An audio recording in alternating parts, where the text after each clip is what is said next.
संपूर्ण ब्रज साक्षात राधा कृष्ण का प्रकट स्वरूप है। उसमें गिरिराज जी ब्रजमंडल का हृदय है, साक्षात श्री कृष्ण है। और उसमें भी यह चंद्र सरोवर सारस्वत कल्प की लीला के अनुसार भगवान श्री कृष्ण की महारास स्थली, पुष्टि मार्ग के जहाज, उद्धव जी के अवतार, महाकवि सूरदास जी ने 73 वर्ष रहकर यहाँ अपने श्याम को रिझाया है। 1.25 लाख पदों की रचना, ऐसा कहा जाता है कि इसी स्थान पर बैठकर उन्होंने की। बल्लभकुल का भी यह एक महान तीर्थ है और इस महान तीर्थ को जागृत करने का श्रेय 2 महापुरुषों को है। एक पूज्य बाबा श्री ठाकुरदास जी महाराज, पंडित जी महाराज की आज्ञा से वे यहाँ आकर विराजे।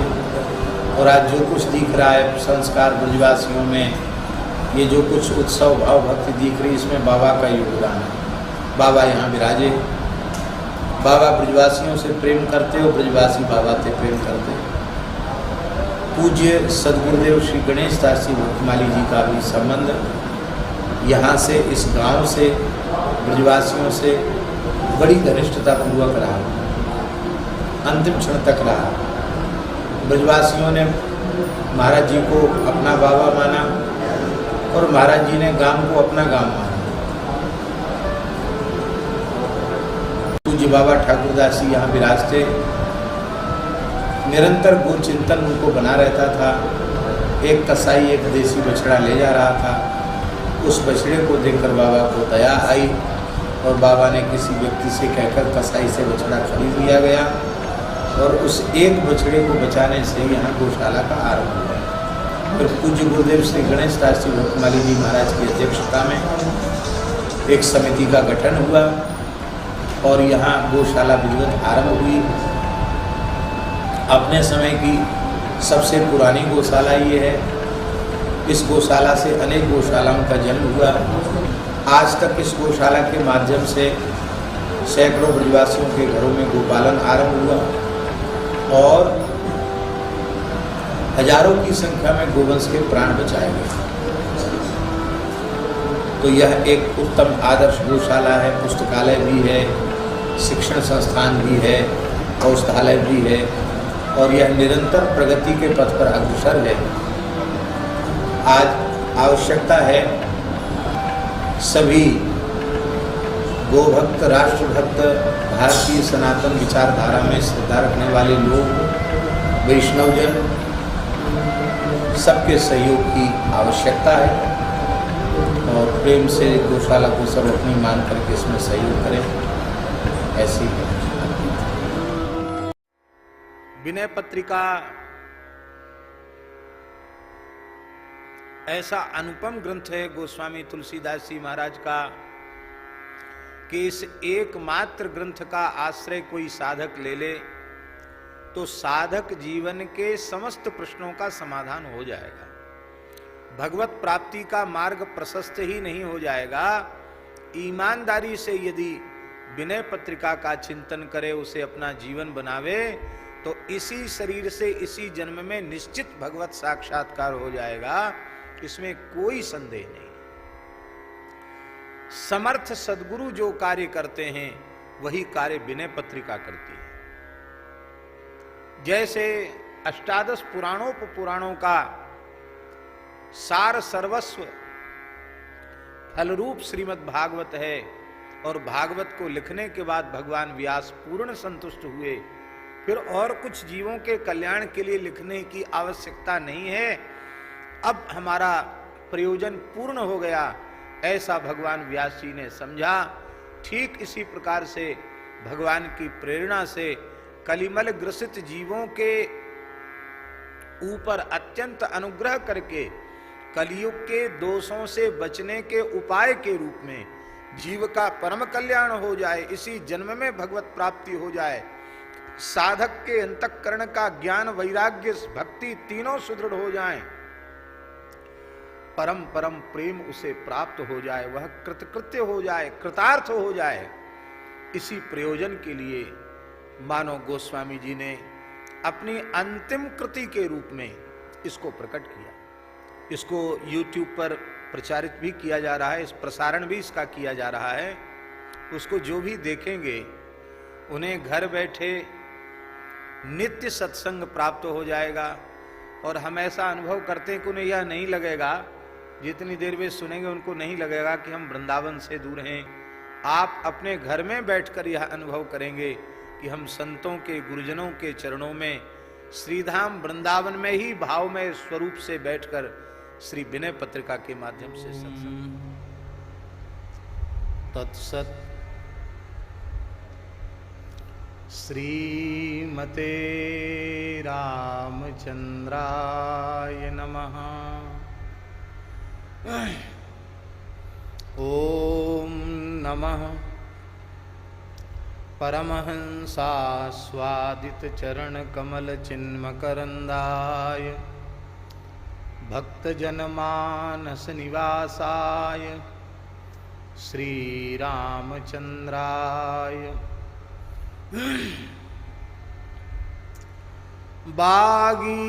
वागीशायस्य वदने लक्ष्मीर्यस्य च वक्षसि यस्यास्ते हृदये संवित्तं नृसिंहमहं भजे। विश्वसर्ग विसर्गादि नवलक्षणलक्षितम्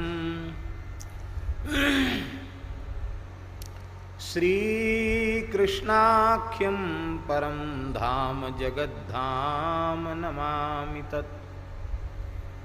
प्रह्लाद नारद पराशर पुंडरीक व्यासाम्बरीश शुक शौनक भीष्मदाल्भ्यान् रुक्मांगदार्जुन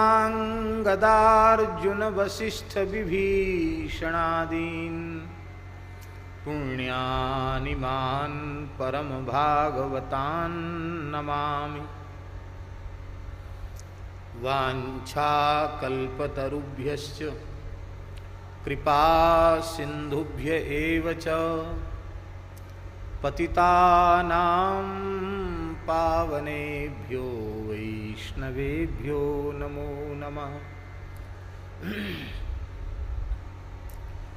सीतानाथ समारंभां श्रीरामानंदार्य मध्यमाम् अस्मदाचार्यपर्यन्तां वन्दे गुरुपरम्पराम्। भक्त भक्ति भगवंत गुरु चतुर नाम बपुएक इनके पद वंदन किए नाशे विघ्न अनेक।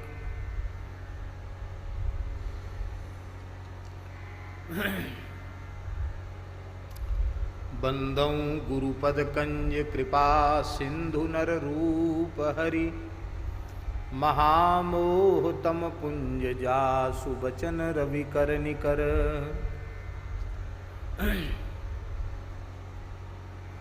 महामोह तम पुंज जासु बचन रवि कर निकर। बंदौ तुलसी के चरण जिनकी नो जग काज। कलि समुद्र बूढ़त लख्यो प्रगट्यो सप्त जहाज।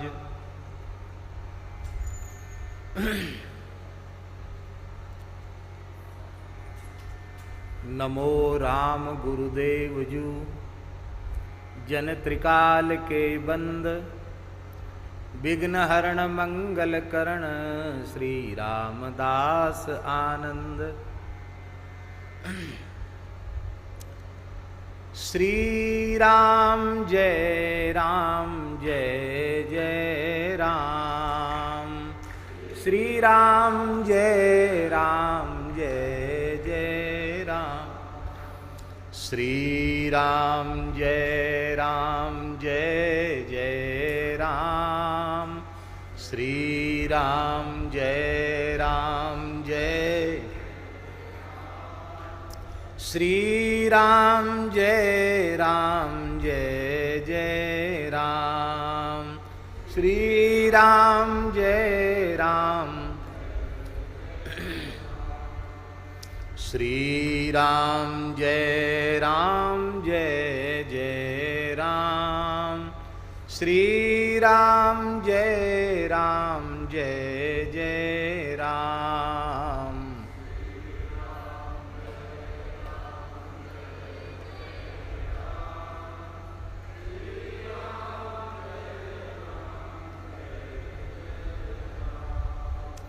श्री राम जय जय राम श्री राम जय जय राम श्री राम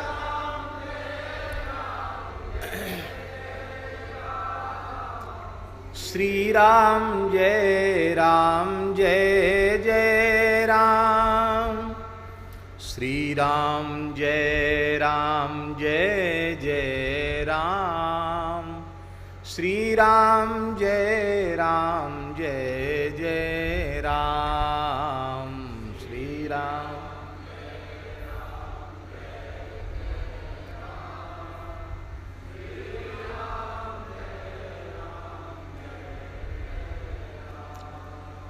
श्री राम जय जय राम श्री राम जय जय राम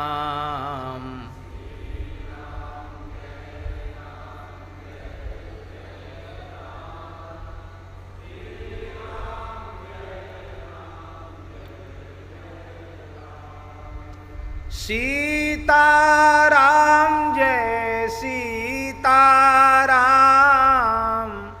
राधे श्याम जय राधे श्याम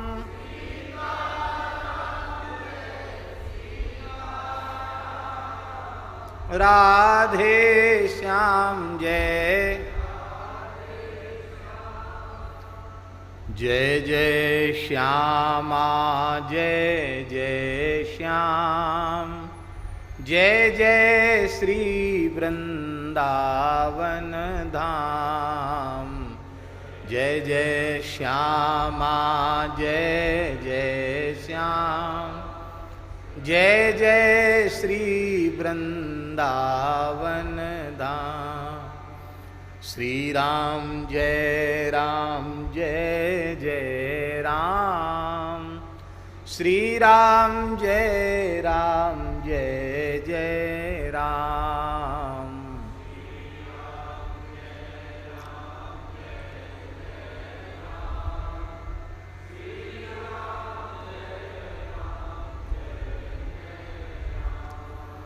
श्री राम जय जय राम श्री राम जय जय राम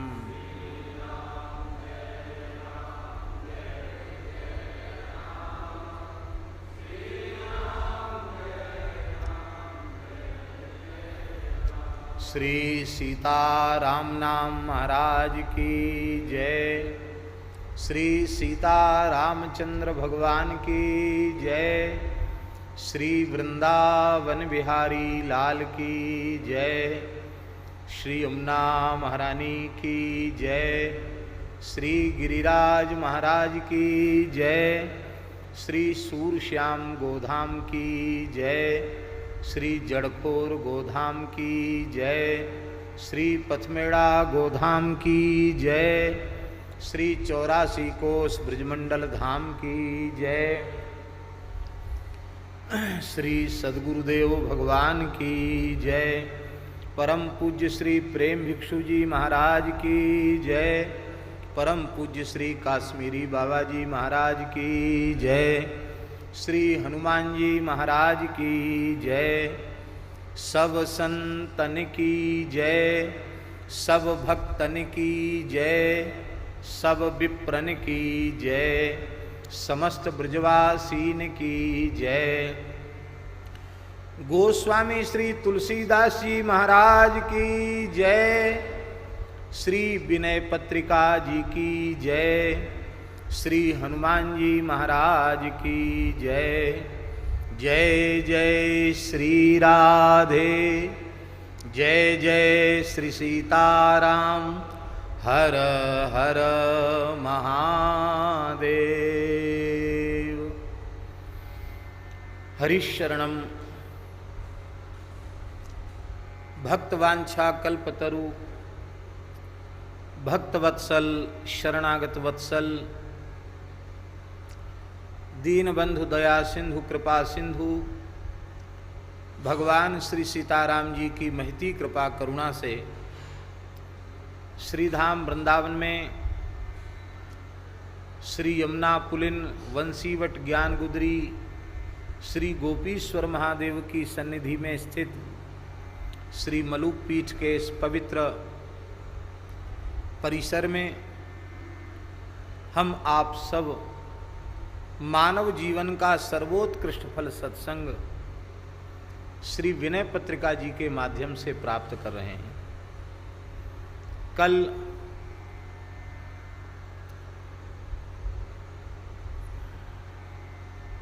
समय से आरंभ हो गया था सत्संग और बीच में ही बिजली चली गई, इन्वर्टर भी जवाब दे गया, जनरेटर भी सीज हो गया। रात्रि भर जैसे तैसे व्यतीत हुआ। छत पर सोए थे, वहाँ भी पानी आया। अब वहाँ भी आया था पानी,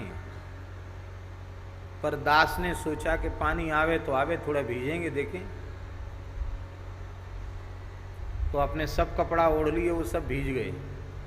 फिर भी हम उठे ही नहीं। हमने कब उठेंगे नहीं जब तक बरसने, अब बरसने भीज तो गई हैं।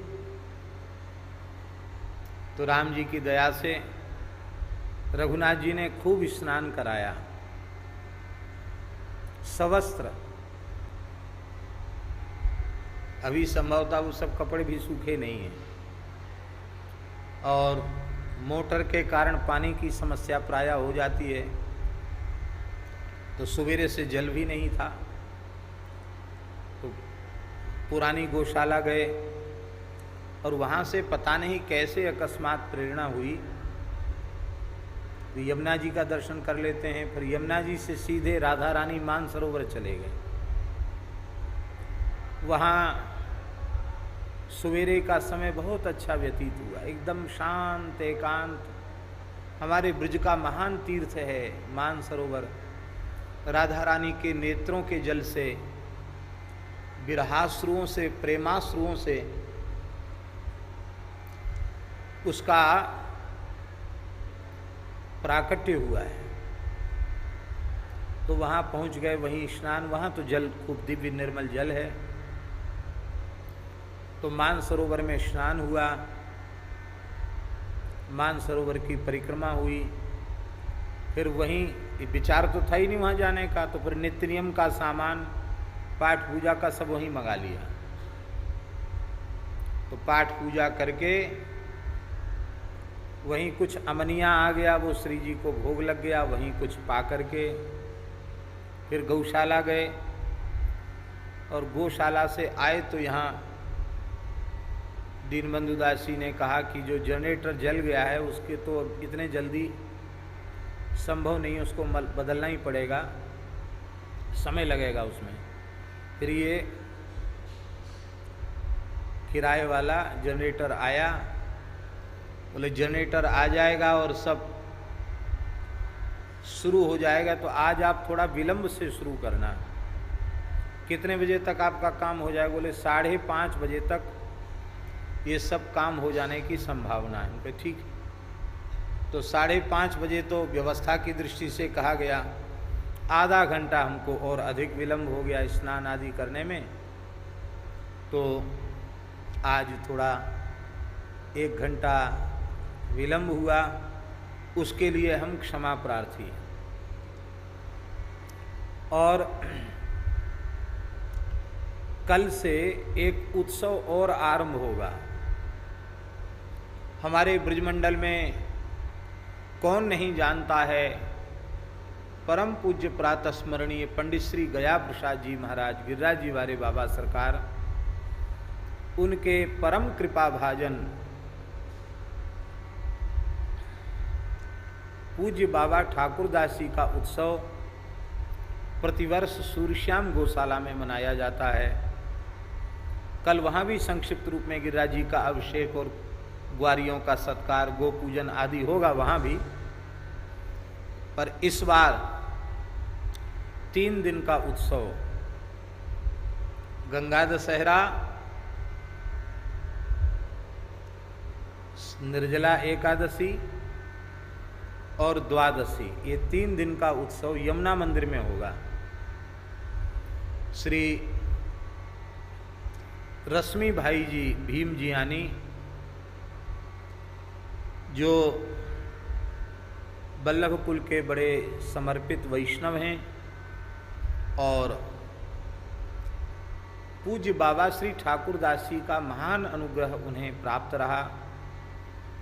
सूर्यश्याम गौशाला की सेवा में भी उनका खूब ध्यान रहता है और प्रतिवर्ष जो वार्षिक उत्सव सूर्यश्याम गौशाला का होता है,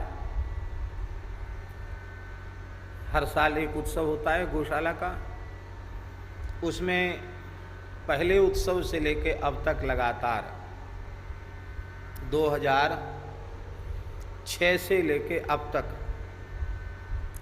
प्रतिवर्ष उत्सव के मनोरथी रश्मि भाई जी ही रहते हैं और 8 दिन तक पूरी गौशाला की सेवा, गायों का भंडारा, ब्रजवासियों का भंडारा, आखिरी दिन पूरे 7 कोस के संतों का भंडारा वे करते हैं। सब गोव्रती रसोई होती है, तो खूब समर्पित गोभक्त हैं, तो उनका भाव भी आया। इस समय लॉकडाउन चल रहा है ना, और वहाँ गांव में तो भीड़ इकट्ठी ज़्यादा हो जाएगी, तो इस दृष्टि से उनका भी निवेदन आया और अपने चंद्र सरोवर के श्री देवेंद्र जी और सब लोग, उनका ये आग्रह था, दास का भी भाव था।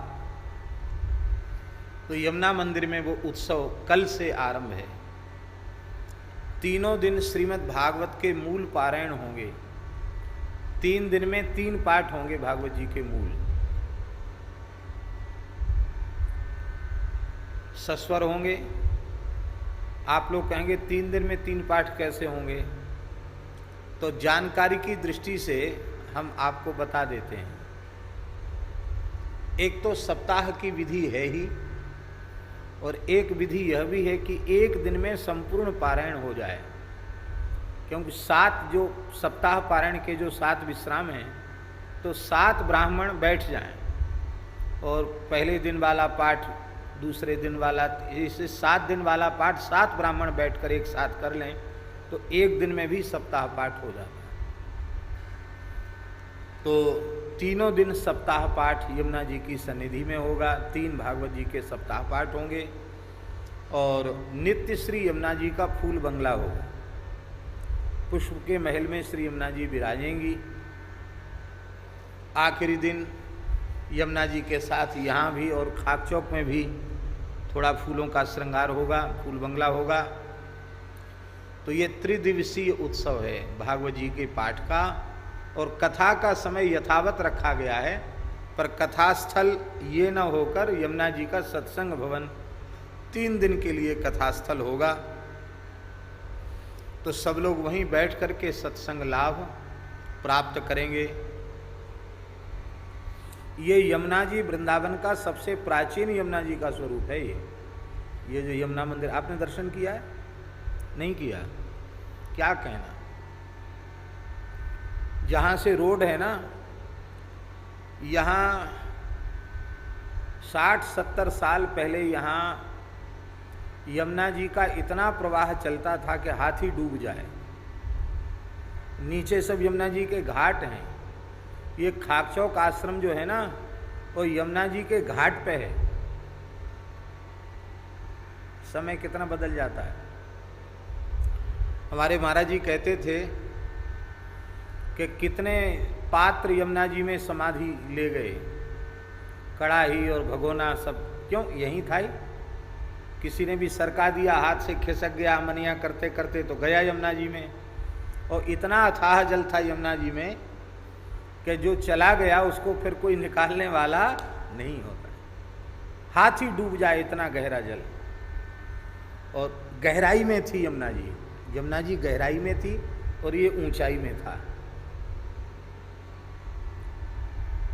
तो बाढ़ के समय ऊपर तक जल जाता, पीछे की ओर फैलता था जल, पर यहाँ इधर नहीं आता था, ऐसा था पुराने समय में। उस समय श्री यमुना जी की आरती यहीं होती थी। तो अति प्राचीन यमुना जी विराजमान हैं। मंदिर बहुत जीर्ण शीर्ण हो गया था, एकदम जर्जर हो गया था। तो इंजीनियरों को दिखाया गया, उन्होंने कहा महाराज अब तो इसको द्वारा ही बनाना पड़ेगा, क्योंकि कितनी बाढ़ यमुना जी की झेली होगी। तो वो नीचे से ऊपर तक एकदम ऐसा हो गया है कि अब उसको द्वारा विसर्जित करके ही बनाना पड़ेगा। पहले यमुना जी नीचे थी, फिर ठोस करके यमुना जी को एक मंजिल ऊपर इसलिए कर दिया, नीचे से यमुना जी ठोस हैं, ऊपर तक एक मंजिल, कि जिसमें कभी काल कोई और भयंकर भी बाढ़ आवे, तो इस हिसाब से यमुना जी को ऊंचाई पर विराजमान किया गया है कि उनके स्वरूप को इधर उधर न करना पड़े। इस भाव से वो भाव मन में था। तो वो पुराने को विसर्जित करके नया बनाने की सेवा भी रश्मि भाई जी के मन में आई, अपने आप ही आई। हम तो कभी किसी से कहते नहीं हैं, पर बाबा की प्रेरणा हुई, गौ सेवा करते ही हो, गिरिराज जी की सेवा करते हो, यमुना जी की सेवा और कर। तो यमुना जी के पुनः यमुना जी वहाँ विराजमान हो गई। तो कल से हम लोग यमुना जी के चरणों में बैठ करके सत्संग करेंगे 5 बजे से, ठीक 5 बजे से। और जिन्हें अनुकूल हो वे सवेरे भी आकर के थोड़ी देर पाठ का दर्शन, यमुना जी के फूल बंगला का दर्शन, बंगला तो शाम तक भी रहेगा, तो दर्शन भी हो जाएगा बंगला का, लेकिन सुंदर श्री यमुना जी का त्रिदिवसीय उत्सव हम लोग मनाएंगे। तो कथा तो विनय पत्रिका की ही चलेगी, और हम बीच बीच में महापुरुषों का, पूज्य बाबा ठाकुरदास जी का, महापुरुषों का स्मरण भी, पावन स्मरण कर लेंगे। अब अधिक समय न लेते हुए हम चर्चा का आरंभ कर रहे हैं।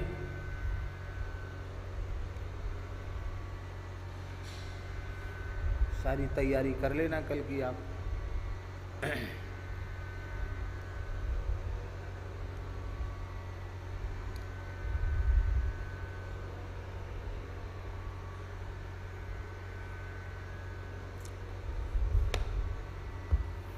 बड़ी प्रसन्नता है कि भगवान ने हम लोगों को वृंदावन निवास का अवसर दिया है, और हमें खूब पहले दिन से ही पूज्य स्वामी श्री नवलराम जी की खूब स्मृति हो रही है। वो भी राजस्थान में विराज रहे हैं। यदि वे वृंदावन में होते तो अवश्य ही उनका दर्शन नित्य प्रति हम लोगों को प्राप्त होता। श्री वृंदावन बिहारी लाल की जय। जय जय श्री राधे।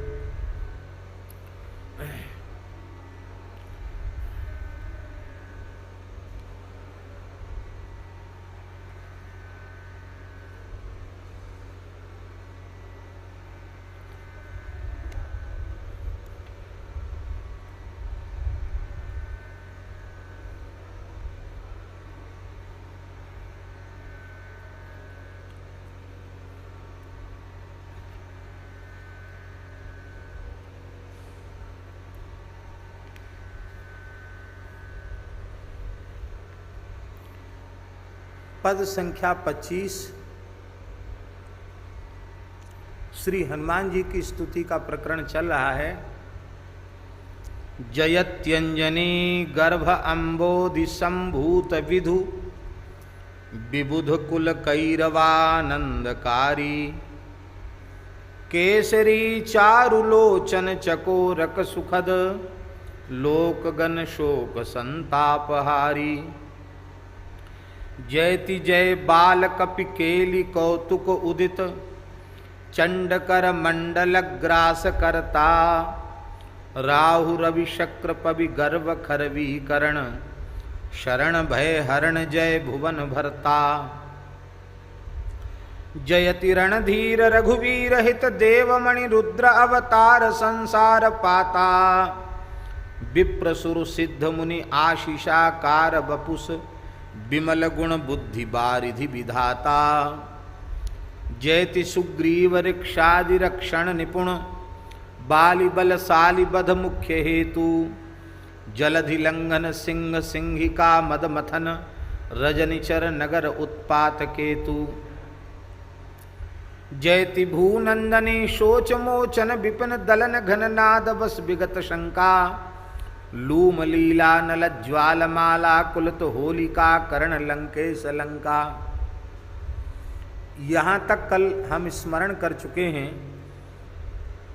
4 चरण और हैं। जयति सौमित्री रघुनंदना नंदकर ऋक्ष कपि कटक संघट विधाई बद्ध बारिधि सेतु अमर मंगल हेतु भानुकुल केतुरण विजयदाई जयति जय वज्रतनु दसन नख मुख विकट चंड भुजदंड तरु शैल पानी समर तैलक जंत्र तिल तमीचर निकर पेरी डारे सुभट घाल घानी जयति दस कंठ घट कर्ण वारिद नाद कदन कारण काल नेमि हंता अघट घटना सुघट सुघट विघटन विकट भूमि पाताल जल गगन गंता जयति विश्वविख्यात बानैत बिरदावली विदुष वर्णत वेद विमल बानी दास तुलसी त्रास समन सीता रमण संग शोभित राम राजधानी। कल जयति भूनंदनी शोच मोचन विपुन दलन घननाद बस विगत शंका लूम लीला नल ज्वाल माला कुलित होलिका कर्ण लंकेश लंका। इसकी चर्चा कल हम कर चुके हैं, लेकिन जो YouTube के माध्यम से सुनने वाले लोग हैं वो लोग कल की चर्चा नहीं सुन सके। कोई बात नहीं, कुछ न कुछ घाटा तो हो गई, लेकिन चर्चा कल हो चुकी है। पर इसका सरलार्थ हम निवेदन कर देते हैं। जयति भूनंदनी शोच मोचन। हे श्री हनुमान जी महाराज, आपकी जय हो। भूनंदनी जनक राज नंदनी, विदेह राज नंदनी, श्री भूमि नंदनी, श्री जानकी जी के आप शोच का मोचन करने वाले हैं। कल हमने कहा था कि भूनंदनी कहने का प्रयोजन यह है कि भूभार हरण, क्योंकि धरती माता अत्यंत व्याकुल हैं, अत्याचार असुरों के भार से पीड़िता हैं, इसलिए भूनंदनी शोच मोचन विमोचन कहा गोस्वामी जी ने। और विपिन दलन घननाद वश विगत शंका, कैसे अशोक वाटिका को ध्वंस किया हनुमान जी ने, और मेघनाद ने कैसे हनुमान जी को ब्रह्म अस्त्र से बांधा। फिर भी हनुमान जी विगत शंका हैं, उनके मन में कोई भय शंका संदेह नहीं है, क्योंकि वे जान करके उस बंधन को स्वीकार कर रहे हैं। क्यों हनुमान जी ने जानकर बंधन स्वीकार किया? बोले लूम लीला नल ज्वाल माला कुलित होलिका कर्ण लंकेश लंका। लंकेश की जो लंका है, उस लंका का होलिका कर्ण, हनुमान जी ने लंकेश की लंका की होली जलाई। कैसे जलाई होली? बोले होली में आग देते हैं, अग्नि देते ना, होली में अग्नि लगाते हैं। तो हनुमान जी ने अग्नि कैसे लगाई? तो लूम लीला नलत ज्वालमाला कुलित, हनुमान जी की जो लूम है, पूछ है, उस पुच्छ को ही पकड़ करके लंका रूपी होलिका में उन्होंने आग लगाई।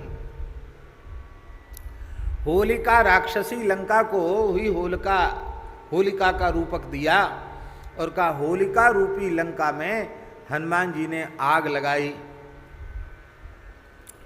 अब यहां एक प्रश्न है शास्त्री जी, यहां एक प्रश्न है कि होलिका जलाई गई पौराणिक इतिहास के अनुसार, तो होलिका तो जल गई, पर बच कौन गए? प्रहलाद जी। तो लंका रूपी होलिका जली, उसमें बचा कौन है? ध्यान में आई बात। तो यहां गोस्वामी तुलसीदास जी महाराज हनुमान जी को तो नृसिंहोपमा दे रहे हैं,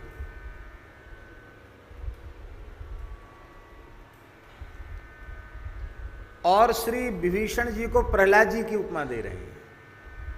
जैसे होलिका जल गई,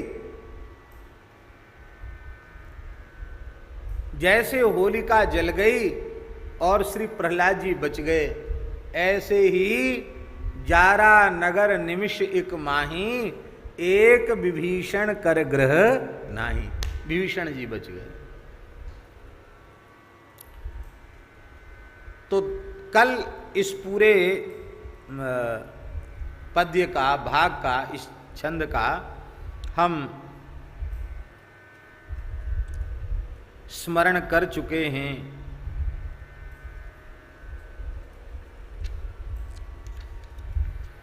कल हमने एक बात कही थी कि गोस्वामी श्री तुलसीदास जी महाराज ने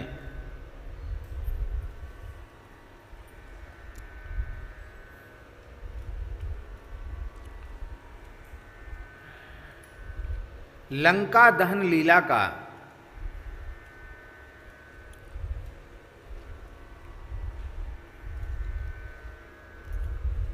कवितावली में बहुत सुंदर निरूपण किया है। गोस्वामी तुलसीदास जी की द्वादश ग्रंथावली है, उसमें कवितावली में गोस्वामी तुलसीदास जी महाराज ने लंका जलाने की जो लीला है हनुमान जी की, लूम लीला नलत ज्वालमाला कुलित, लूम लीला, इसलिए हनुमान जी की इसको लीला कहा। लीला पूर्वक माने खेल खेल में हनुमान जी ने लंका जला दी, लीला पूर्वक जला दी। तो कैसे लंका जलाई? होलिका कर्ण लंकेश लंका। तो हम इसलिए निवेदन कर रहे हैं कि विनय पत्रिका के इस 25वें पद के 5वें चरण की व्याख्या में यदि कवितावली का लंका दहन न कहा जाएगा तो हम ऐसा समझेंगे कि बहुत कमी रह गई, कि इसकी पद्य की ठीक से व्याख्या नहीं हुई। गोस्वामी जी देखिए,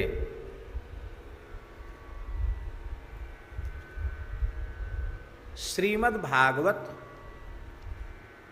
भगवान कृष्ण द्वैपायन व्यास जी की अंतिम कृति है। अंतिम कृति होने के कारण सबसे महत्वपूर्ण है,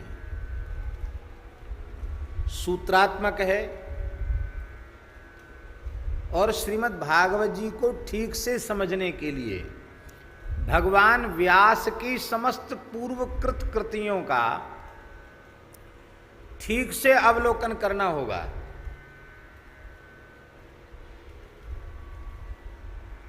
बिना व्यास जी की पूर्व कृतियों के अवलोकन के श्रीमद् भागवत का तात्पर्य समझ में नहीं आ सकता है। श्रीमद् भागवत को समझने के लिए प्रत्येक भागवत के उपासक को कम से कम आद्योपांत श्री महाभारत का पारायण करना चाहिए। अब क्या करें, लोगों पे समय ही नहीं है, स्वाध्याय के लिए समय नहीं है। जब हम स्वाध्याय में समय नहीं देते हैं तो ग्रंथ के साथ हम न्याय नहीं कर पाते हैं। ग्रंथ की उपासना में अपराध बन जाते हैं। इसलिए दास का ऐसा मानना है कि आद्योपांत महाभारत का पारायण करें और फिर भगवान व्यास के द्वारा रचे हुए 17 पुराण, उनका भी मूल पारायण कर ले। क्या कहना, पुराण उपपुराण भी देख ले, पता तो चले कि भागवत जी में क्या विशिष्टता है, अथवा कौन से पुराण की किस कथा का संकेत भागवत में कहाँ है। भागवत में सारे पुराणों की कथाएं हैं किसी न किसी प्रकार से। अब ये तभी पता चलेगा जब पुराणों का पारायण करेंगे, उसके बिना वो पता ही नहीं चलेगा। और ब्रह्म सूत्र को भी ठीक से पढ़ना होगा तो उपनिषद, गीता, ब्रह्मसूत्र और 17 पुराण, महाभारत, इतने विषय को कम से कम ठीक से कोई विद्वान देखे और फिर हृदय प्रेमी हो, अनुरागी हो, भक्त हृदय हो, हृदय में वैष्णवता हो, श्री रामकृष्ण नारायण के प्रति अनन्य भाव हो, हरि गुरु संतों के चरणों में अगाध श्रद्धा हो, इतना सब एक साथ हो जाए तो श्रीमद् भागवत जी का यत्किंचित तात्पर्य समझ में आ सकता है। अन्यथा इसी को कहते भक्त्या भागवतम विद्यात। ये सब होने के साथ भक्ति होनी जरूरी है। भक्त्या भागवतम विद्यात विद्यया न च ठीकया। और विद्यावताम भागवते परीक्षा तो है ये, पर ये होगा कब? जब श्री वल्लभाचार्य जी की यह वाणी हम अक्षरशः मानेंगे, वृत्त्यर्थम नैव युंजीत प्राण कंठ गतैरपि। प्राण यहाँ तक आ जाए तो भी भागवत की कथा को, रामायण की कथा को रोजी रोटी मत बनाओ। अत्यंत निष्काम भाव से, निर्लोभ वृत्ति से भगवत भागवत चर्चा करो।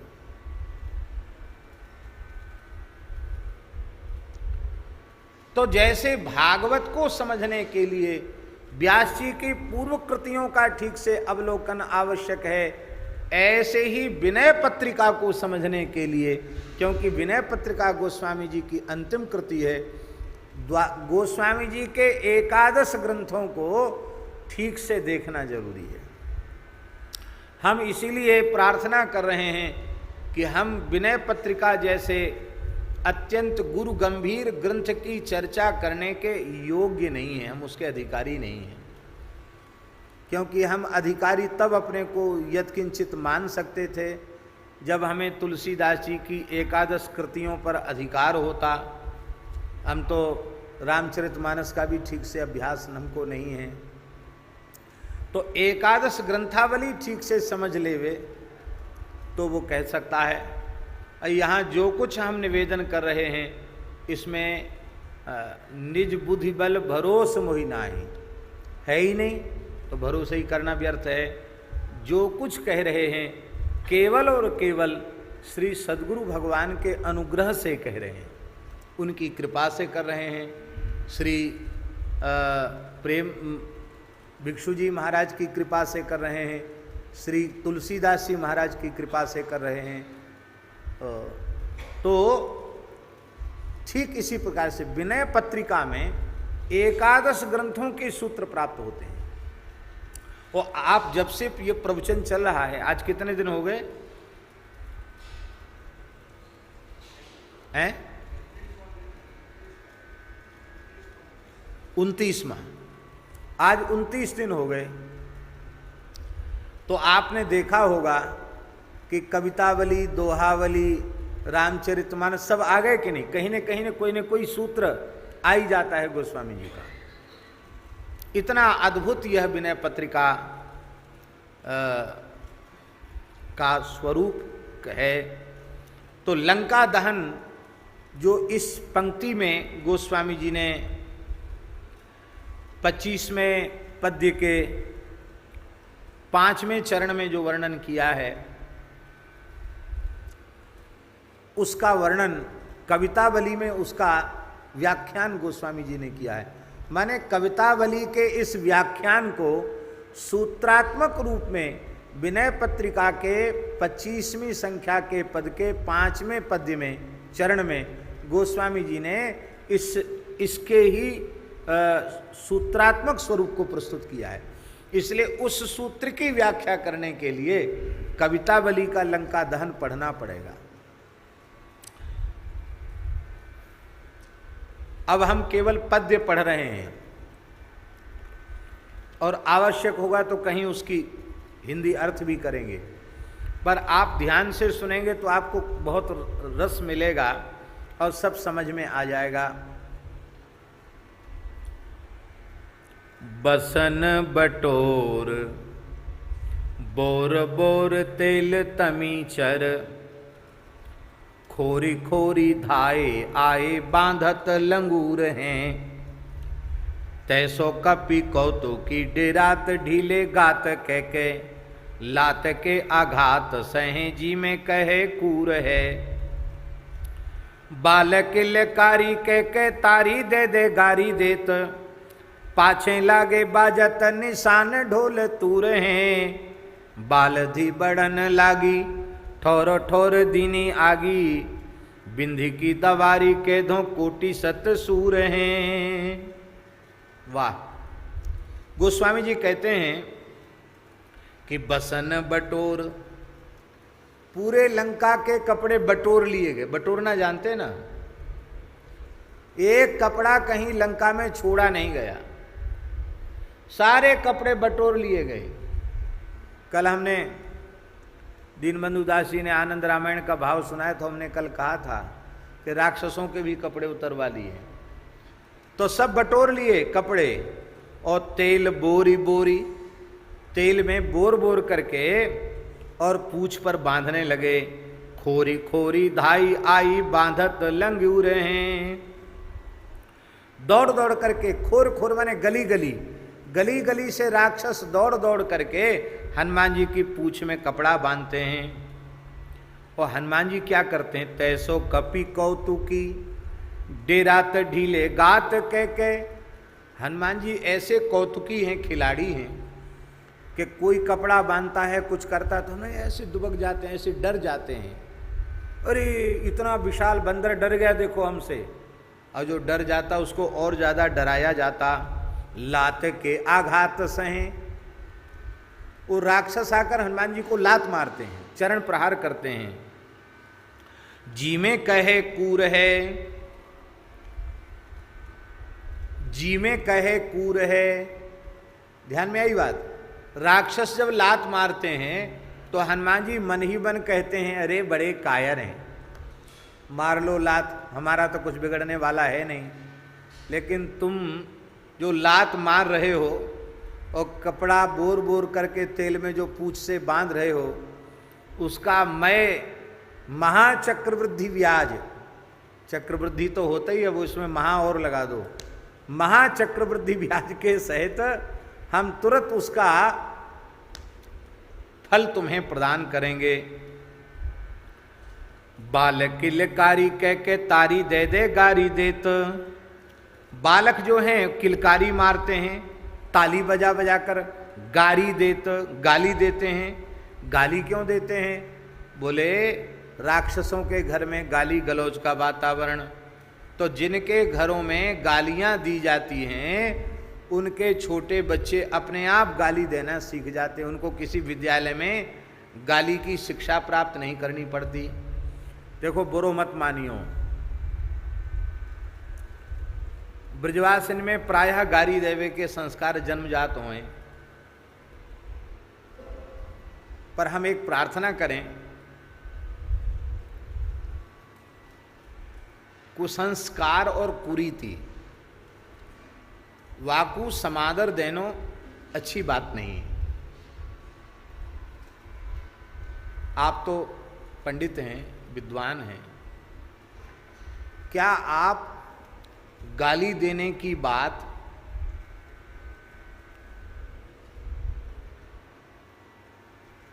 आर्ष वाक्यों से प्रमाणित कर सकते हैं?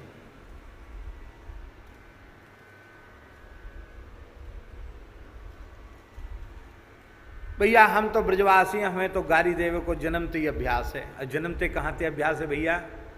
जन्मते कोई कछु पेटते सीख के आवे? घरों में जो गाली देने का वातावरण होता है तो उनको सीखते सीखते बच्चे गाली देना सीख जाते हैं। जिनके घरों में गाली गलौज का वातावरण नहीं होता उनके बच्चे कभी गाली नहीं देते हैं। यहां गोस्वामी तुलसीदास जी कह रहे हैं कि जिनके घरों में गाली गलौज होता है वो राक्षस हैं, और जब गाली गलौज घर में होता वो राक्षस हैं, तो राक्षसों के बच्चे गाली देते हैं। जो देवताओं के बच्चे होंगे, जो पवित्र सात्विक संस्कार संपन्न होंगे, वे कभी गाली नहीं देंगे। जो राक्षसों के बच्चे होंगे वही गाली देंगे।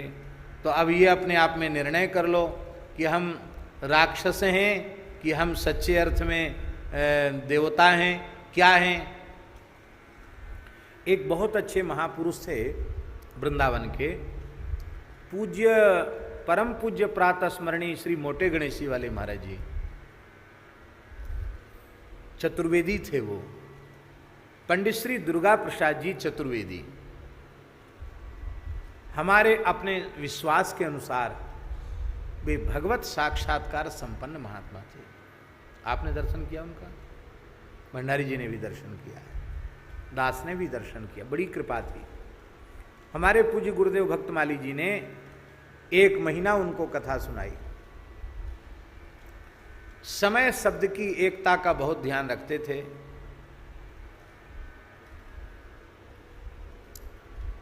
और वो मूल में मथुरा के ही चतुर्वेदी थे वो, पर उनके पूर्वज चले गए थे राजस्थान। राजस्थान में चोमू है ना, चोमू जयपुर के पास, और महाराज जी बाद में फिर इधर ही आ गए।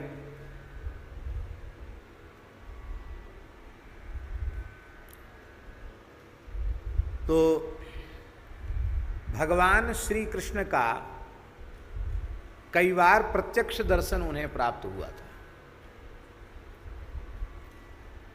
और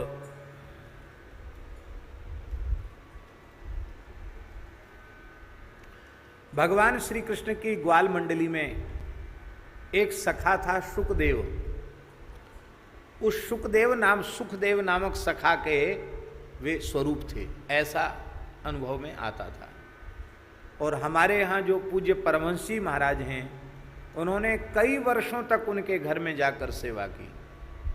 गौशाला में जो परमहंसी महाराज विराजते हैं, उनके घर में बर्तन मांजना, घर में झाड़ू लगाना, उनके वस्त्र धोना, माताजी और पूज्य मोटे गणेशी वाले महाराज जी दोनों की सेवा वो करते थे। मंगलवार सत्संग करते थे, क्योंकि मंगलवार को मथुरा का बाजार बंद रहता था, तो मथुरा के कुछ लोग सुनने आते थे, इसलिए मंगलवार सत्संग होता था। हम भी कभी कभी सत्संग में जाते थे।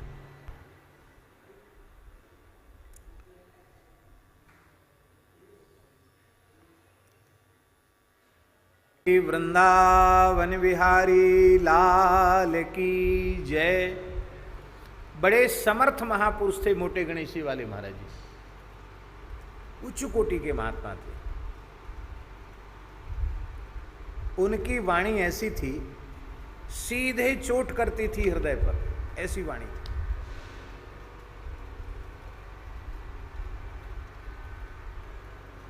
दंभ पाखंड छल तो उनके सामने टिके ही नहीं सकता था, ऐसे महात्मा। बड़े से बड़े लोगों को फटकार देते थे, अपने आप को धोखा मत दो, ऐसे थे। तो देखो, बुरो मत मानियो, ब्रजभाषा में चौबेन की ब्रजभाषा अलग प्रकार की हो, है कि नहीं। 84 कोस ब्रज में मथुरा के चतुर्वेदियों की भाषा अलग होती। तो मोटे गणेशी वाले महाराज जी वैसे तो शुद्ध हिंदी भी बोलते थे, पर ब्रजभाषा बहुत प्यारी बोलते थे, और उसमें भी मथुरा की लटक थी।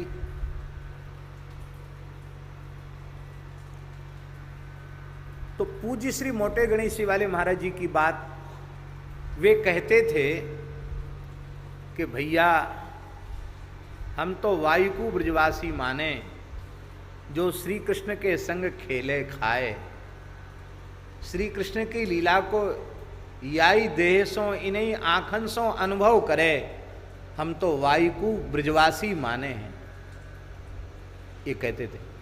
कितनी प्यारी बात, ब्रजवासी की परिभाषा। ब्रजवासी कौन?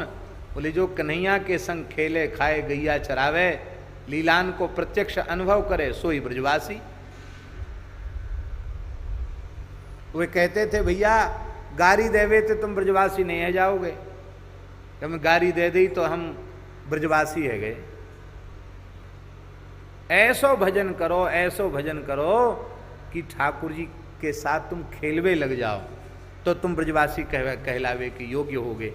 तो यहाँ गोस्वामी तुलसीदास जी महाराज कह रहे हैं कि राक्षसों के जो लड़के हैं, बच्चे हैं, वो गाली दे रहे हैं हनुमान जी को, ताली बजा बजा कर गाली दे रहे हैं। क्यों दे रहे हैं? बालक गारी क्यों दे रहे हैं? बाल किलकारी कह के तारी दे दे गारी देत, इसलिए गाली दे रहे हैं क्योंकि घरों में राक्षसों के गालियां दी जाती हैं और उन्हीं के संस्कार उन छोटे बालकों में पड़ गए। तो इससे समझ में आ गई बात कि नहीं? यदि हमारे घरों में गाली दी जाती है तो मैया बाप हमारे राक्षस हैं, और राक्षसों के पास अच्छे संस्कार कहाँ से मिलेंगे? इसलिए न गाली देनी चाहिए। और ये गाली पूज्य श्री गोकुल भवन वाले परमन जी महाराज ने कहा, जब कोई व्यक्ति गाली देता है तो शब्द जलते हुए भयंकर काले रूखे राक्षसों के आकार के शब्द उसकी वाणी से निकलते हैं, और वे उस व्यक्ति को श्राप देते हुए जाते हैं गाली देने वाले को, कि मेरा प्रयोग भगवान नाम कीर्तन में करना चाहिए था, अच्छी चर्चा में करना चाहिए था, तुमने हमारा प्रयोग गालियों में किया है। जैसे हम जल रहे हैं ऐसी तुम जन्म जन्म तक ऐसे ही जलते रहोगे। जब तक वे शब्द ब्रह्म है और ब्रह्म अक्षर है, अक्षर माने जिसका क्षरण न हो, इसलिए गाली के शब्द जब तक आकाश में व्याप्त रहते हैं तब तक गाली देने वाले को दुख देते रहते हैं। इसलिए महाभाष्यकार पतंजलि ने कहा है, एकः शब्दः सम्यक् ज्ञातः सुष्ठु प्रयुक्तः स्वर्गे लोके च कामधुक् भवति। ते असुराः हेलय हेलय इति कुर्वन्तः परा बभूवु। महाभाष्यकार कह रहे हैं ते असुरा, के असुरा? असाधु शब्द प्रयोक्तार एवं असुराः, जो असाधु शब्द का प्रयोग करते हैं, अशुद्ध शब्दों का उच्चारण करते हैं, वे ही असुर हैं। ये महाभाष्यकार पतंजलि कह रहे हैं। अशुद्ध शब्दोच्चारण करने वाले को बार बार पराजित होना पड़ेगा। इसलिए किसी भी अवस्था में चाहे जैसी विकट परिस्थिति आवे, आपको कोई भले ही भयंकर से भयंकर गाली दे, पर आप उत्तर में गाली न दें, किसी को गाली न दें। गाली देने वाला झूठ ही बोलता, सत्य बोलता है क्या? गाली में जो भी गाली वो दे रहा है वो बात सच्ची तो है नहीं, तो झूठी है बात। और जब बात झूठी है तो आपको क्रोध क्यों आना चाहिए? झूठी बात को तो सुनकर आपको हंसी आनी चाहिए, कितना मूर्ख है, झूठी बात बोल रहा है। इस प्रकार से गाली सुनकर भी क्रोध से बचा जा सकता है। दूसरा उपाय यह है कि अपने मन में पक्का निश्चय कर लो कि हमने कौन सी भाषा पढ़ी है। जो भाषा हमने पढ़ी है उसका भाव हम समझेंगे, जो भाषा हमने पढ़ी ही नहीं है उसका भाव हमारे क्या पल्ले पड़ेगा। हमने अंग्रेजी नहीं पढ़ी, नहीं पढ़ी तो उसकी हमें कोई ग्लानि नहीं, और हमें कभी इच्छा भी उत्पन्न नहीं होती कि हम अंग्रेजी पढ़ लें, ये भी बात है। उसकी ग्लानि भी नहीं है और सीखने की इच्छा भी नहीं है, दोनों ही बातें। अब अंग्रेजी में हमको कोई गाली दे या हमारी स्तुति करे तो हमारे चित्त पर उसका प्रभाव होगा? क्यों? हम अंग्रेजी पढ़े ही नहीं, चाहे गाली दो चाहे स्तुति करो, हमारे लिए तो बराबर है। ऐसे ही अपने मन में यह पक्का निश्चय कर लो, हम तो कथा कीर्तन की ही भाषा पढ़े हैं, सत्संग की भाषा पढ़े हैं, गाली गलौज की भाषा हमने कभी पढ़ी ही नहीं, ये हमारे से कोसों दूर है। इसलिए जब उस भाषा को हम समझते ही नहीं, उस भाषा का हम व्यवहार ही नहीं करते हैं, तो उसका प्रभाव हमारे चित्त पर क्यों करो? उसका प्रभाव हमारे चित्त पर नहीं होना चाहिए। पर बड़े दुख की बात है, नेक नेक सी गाली के लिए लोग मरने मिटने के लिए तैयार हो जाते हैं। एक बार गाली देने का भी परिणाम कितने अनंत काल तक भोगना पड़ता है, क्योंकि जो आप कीर्तन करते हैं, वो नाम लेते हैं, वो अखंड होकर अक्षय होकर आकाश में रहता है। गाली वाला शब्द भी अक्षय होकर आकाश में रहता है। तो जब तक वो अनंत काल तक रहेगा, तो अनंत काल तक आपको पीड़ित करता रहेगा। इसलिए किसी भी अवस्था में अपशब्दों का प्रयोग न करो, गाली न दो। तो भगवान की दया से, हाँ, अब एक बात और है, बहुत से लोग कहते हैं अमुक सिद्ध महात्मा बहुत गाली देते थे, गाली देते तो बड़े सिद्ध थे। लोग कहते हैं ना, अमुक महात्मा बड़ी गाली देते थे, वो बड़े सिद्ध थे, बड़े ऊंचे महात्मा थे। तो हम प्रार्थना करते हैं कि उन सिद्ध का त्याग क्या था, उनकी तपस्या क्या थी, उनकी तितिक्षा क्या थी, साधना का उनका ऊंचा स्तर कितना था, उस सब से तो आपने प्रेरणा ली नहीं, उसको तो आपने अपनाया नहीं। केवल एक ही बात आपकी समझ में आई कि अमुक महात्मा गाली देते थे तो हम भी गाली दें। अरे राम राम, आपको स्मरण में होगा समावर्तन संस्कार के जो मंत्र हैं, पिताजी, समावर्तन संस्कार के जो मंत्र हैं, उन समावर्तन संस्कार में, उपनयन संस्कार में आचार्य यज्ञोपवीत संस्कार संपन्न द्विजाति बालकों को गुरुकुल में प्रवेश जिन्होंने पाया है, उन बालकों को वो स्पष्ट आज्ञा देता है आचार्य, ये मेन वद्यानि ते त्वया चरितव्यानि नेतराणि। आचार्य कहता है कि जो मेरे कार्य शास्त्र सम्मत हो, अनिंदित जो मेरा व्यवहार हो, उस व्यवहार को तुम सीखना हमसे। हमारे में कोई दोष है, हमारा कोई अशास्त्रीय निंदित व्यवहार है, उस व्यवहार को गुरुजी ऐसा करते थे तो हम भी ऐसा करें, ऐसा अपने जीवन में कभी मत अपनाना। हमारे शास्त्र सम्मत आचरणों को तुम लेना, शास्त्र विरुद्ध आचरण कथनचित हम में कोई दिखाई पड़ जाए तो उसको तुम अनुकरण नहीं करना कि गुरुजी तो तमाकू खाते, गुरुजी भांग खाते, तो हम भी उनकी नकल लें। हमारे मथुरा वाले गुरुजी, प्रधानाचार्य जी, परम पूज्य गुरुजी श्री पंडित श्री मुरारी लाल जी चतुर्वेदी जी, हमारे ऊपर बहुत प्रेम था उनका। बाबा कह के हमको बोलते, बाबा आए गए हो? हाँ बाबा आए गए। और वो एक लुटिया, और लुटिया में उबली भई भंग, और गमछा के एक छोर में कुछ मुनक्का बादाम वगैरह ये, और संध्या को रोज विद्यालय में एक सेवक था, बढ़िया से घोटता था, और फिर वो